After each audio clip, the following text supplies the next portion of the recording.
ये दुनिया बहुत अजीब है। ये प्यार लेना तो चाहती है, पर बदले में प्यार देना नहीं जानती।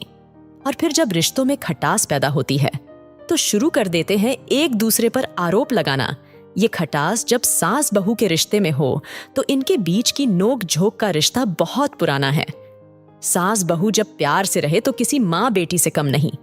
लेकिन क्या हो जब इनके बीच आपसी तकरार हो तो ध्यान में आता है झगड़े और कलेश। ये झगड़े या तो पति को पत्नी से अलग कर देते हैं या फिर माँ को अपने बेटे से, क्योंकि पत्नी को सास पसंद नहीं आती और वो उससे अलग होना चाहती है। तो फंसता तो दोनों तरफ से बेचारा पति ही है। सास बहू के झगड़े की कुछ नोक झोंक इस कहानी में भी घटित हुई है, लेकिन साथ ही में इसका एक शानदार हल भी दिया गया है। उम्मीद है कि ये कहानी आपको पसंद आएगी। हाल ही में नैना का विवाह हुआ था और उसने अपने पति और ससुराल वालों के साथ एक जॉइंट फैमिली में रहना शुरू कर दिया था। कुछ दिनों के बाद उसे पता चला कि वह अपनी सास के साथ नहीं रह सकती। नैना की सास रूढ़िवादी थी, जबकि नैना आधुनिक जीवन शैली जीने वाली लड़की थी। जल्द ही उनके बीच झगड़ने होने लगे।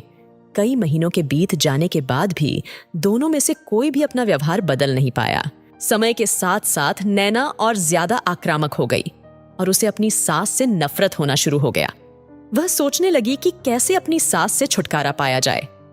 एक बार हमेशा की तरह जब उसने अपनी सास से झगड़ा किया और उसके पति ने अपनी मां का साइड लिया, तब नैना गुस्सा हो गई और अपने मायके चली गई।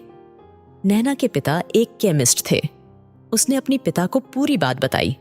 उसने अपने पिता से कहा कि उसे कुछ जहर दे ताकि वह अपनी सास के खाने में मिलाकर उससे छुटकारा पा सके, नहीं तो वह अपने पति के घर वापस नहीं जाएगी। नैना के पिता को यह सब जानकर काफी दुख हुआ और उन्होंने अपनी बेटी से कहा, अगर तुम अपनी सास को जहर देती हो तो तुम और मैं दोनों जेल जाएंगे।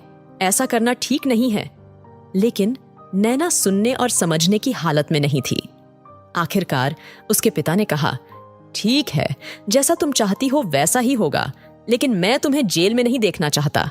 उसके पिता अंदर से पाउडर लाए और कहा, हर दिन जब तुम दोपहर का भोजन या रात का भोजन करते हो तो अपनी सास के खाने में इसे मिला देना। इससे धीरे धीरे कुछ महीनों में वो मर जाएगी और लोग सोचेंगे कि वह प्राकृतिक रूप से मरी है।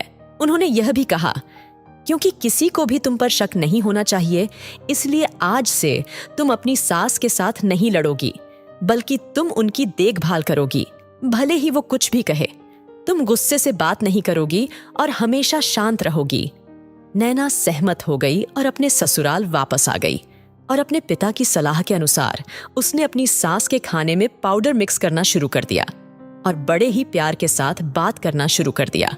समय बीतने के साथ साथ नैना की सास का नेचर भी बदलना शुरू हो गया, क्योंकि नैना अब अपनी सास की बहुत देखभाल करने लगी थी। इसलिए उसकी सास भी उसके प्रति विनम्र होने लगी और प्यार से बात करने लगी। 5 महीने बीत गए और नैना खाने में पाउडर मिक्स कर रही थी, लेकिन अब घर का वातावरण बदल गया। कोई झगड़े नहीं थे, दोनों एक दूसरे की तारीफ करते। अब ऐसा लगता था मानो दोनों का रिश्ता माँ और बेटी का रिश्ता हो। अब नैना को चिंता होने लगी कि पाउडर की वजह से उसकी सास जल्द ही मर सकती है। वह अपने पिता के घर पर गई और उनसे कहा, पिताजी, कृपया मुझे उस जहरीले पाउडर के प्रभाव को ठीक करने के लिए इलाज बताएं। मैं अपनी सास को खोना नहीं चाहती। वह मेरी माँ की तरह है और मैं उससे अब बहुत प्यार करती हूँ। उसके पिता मुस्कुराए और कहा, कौन सा जहर? मैंने तुम्हें बस एक स्वीटनर दिया था। नैना हैरान थी और उसने अपने पिता से पूछा कि उन्होंने ऐसा क्यों किया। पिता ने कहा, बेटा, अगर तुम किसी दूसरे इंसान से प्यार चाहते हो तो तुम्हें भी उसे प्यार देना होगा। रिश्ते एक गाड़ी की तरह होते हैं और हम उन पर लगे पहियों की तरह। जब तक सभी पहिए ठीक से आगे नहीं बढ़ेंगे तब तक गाड़ी ठीक से नहीं चल सकती। इसी बात का एहसास दिलाने के लिए मैंने ऐसा किया और तुम्हें अपनी सास के प्रति नम्र रहने को कहा। तुम्हारी अच्छाई देखकर उन्होंने भी अपने आप को बदला और तुम्हें समझना शुरू किया। तुम दोनों ने एक दूसरे के लिए अपने आप को बदला। यही कारण है कि तुम अपनी सास के लिए आज मेरे पास भागते हुए आई हो। नैना अपने पिता की बात समझ चुकी है और आप